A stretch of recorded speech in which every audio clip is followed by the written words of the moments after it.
On January 1st, 1910, Ford moved his production line to a vast new factory on the outskirts of Detroit called Highland Park.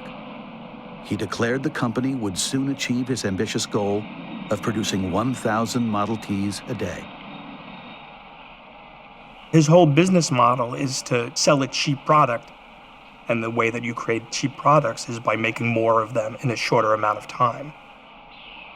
While Ford was able to make the machine parts quickly, assembling the cars bogged down the process.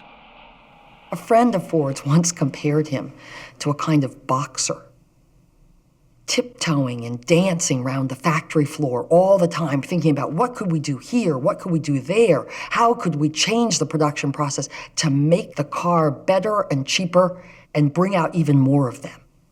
While they're groping about for improvement, someone begins to think about the meatpacking plants where the carcass of a hog or cow is hung on a conveyor and it moves through the plant past meat cutters who cut pieces off the animal.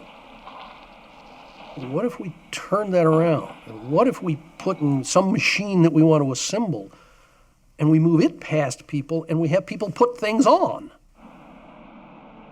Ford's team tried out the idea in the flywheel magneto department, where the device that generated electricity for the ignition system was made. Rather than having one person build a coil at a time, a supervisor broke down the individual tasks into a sequence driven by a conveyor. The new system reduced the time it took to make a magneto from 20 minutes to 13 minutes, 10 seconds. And then somebody says, well, if it works on magnetos, what about transmissions? What about axles? Well, and what about engines? Productivity goes way up. Time to produce a car goes down.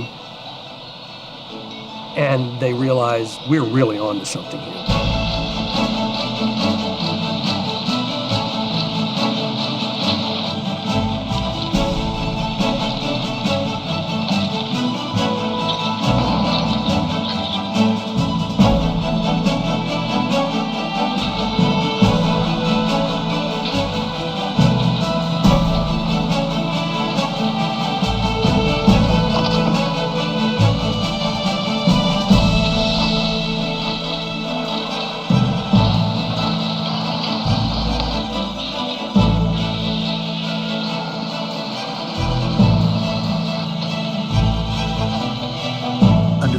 Stationary system, the record time for assembling a car had been 12 hours and 13 minutes.